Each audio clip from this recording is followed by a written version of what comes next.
I've been a night shift nurse for over a decade, but nothing could have prepared me for what happened in room 309. The patient was a Jane Doe, found unconscious on the side of a highway. No ID, no family, no records. Just a woman in her late 40s with deep scars running down her arms, as if she had been clawing at herself for years. She was stable, quiet, barely spoke, but every nurse on my shift avoided her room. They said she made them uneasy, that when they walked in the air felt heavier, that she would whisper to someone who wasn't there. At first, I thought it was just exhaustion. The mind plays tricks on you when you work in a hospital at 3 a.m. But then, I saw it for myself. It was my third night checking on Jane Doe. The moment I stepped into her room, everything felt off, like I had walked into a place I wasn't meant to be. The monitor beeped steadily, but the air smelled like something rotting. She turned her head slightly, barely opening her eyes, and then she muttered something that froze me in place. "Don't let him in." I frowned. "Who?" She inhaled sharply, as if trying to hold her breath. Then, in a voice that was not her own, she whispered, "The man at the window." I whipped around. The window was locked, the blinds were down. The room was on the 3rd floor. There was no way anyone could be outside. But then, I saw it, a shadow, a tall, unnatural figure standing just beyond the blinds. The shape was too long, too thin, its head slightly tilted, as if watching. I staggered backward, reaching for my radio, but before I could speak, Jane Doe's monitor flatlined. I turned back, expecting to see her still, lifeless, but she wasn't. She was sitting up, eyes wide, mouth stretched into a grotesque, unnatural grin. "He's here." The lights flickered violently. The monitor screen glitched, showing erratic patterns that looked like faces screaming in static. Then, bang! The window cracked. A deep, wet breathing sound filled the room. Too close, too real. I sprinted out of there, my heart slamming against my ribs. By the time I reached the nurse's station, the room was silent again. But when security checked the footage, there was nothing. No shadow, no broken window, just me, standing in the room, talking to an empty bed. Jane Doe had died hours earlier. And yet, I swear I still hear her whisper.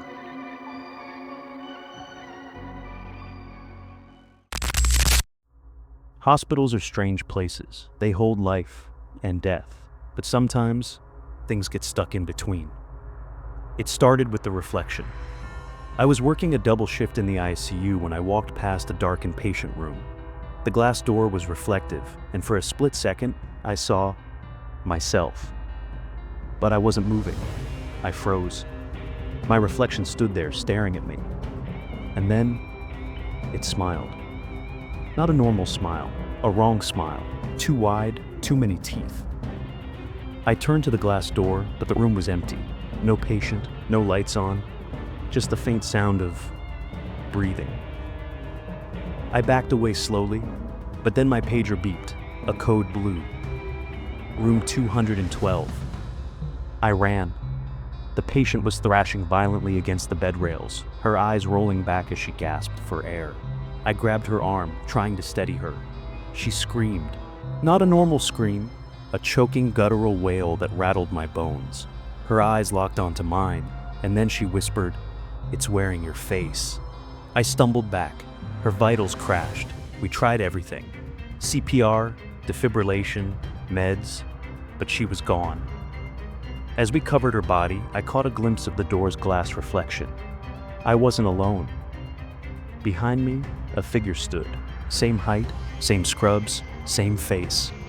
But not me. I turned. Nothing was there. But in the reflection, it was still smiling. Some ghosts are loud. They bang doors, whisper names. But some just watch. I used to work in the maternity ward, doing overnight rounds. It was usually quiet, peaceful. Until one night I heard it. A baby crying. I checked the nursery. Only 2 babies were there, both fast asleep. The crying grew louder. It was coming from the back corner of the room, but there was nothing there. I felt a wave of nausea, my skin prickling. Then the temperature dropped. That's when I noticed the bassinet. It was old, one of the original cribs from decades ago. We never used it, just kept it for storage. But now, it was rocking. I felt something behind me. Not a presence, but an absence, a void. I turned slowly.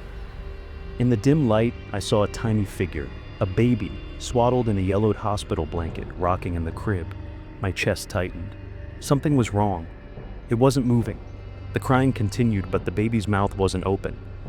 Then, the sound stopped. The baby sat up. It was too large, its limbs unnaturally long, its mouth stretched into a dark, endless hole. Then, in a voice that wasn't a baby's, it spoke. I never got to go home. The bassinet flipped over, the lights exploded. And then, nothing. The room was empty again.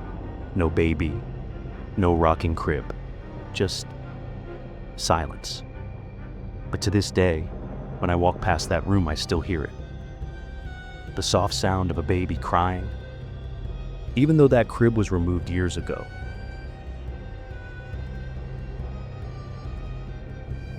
If you ever find yourself in a hospital at night, listen closely, because sometimes the dead don't leave, and sometimes they're still watching.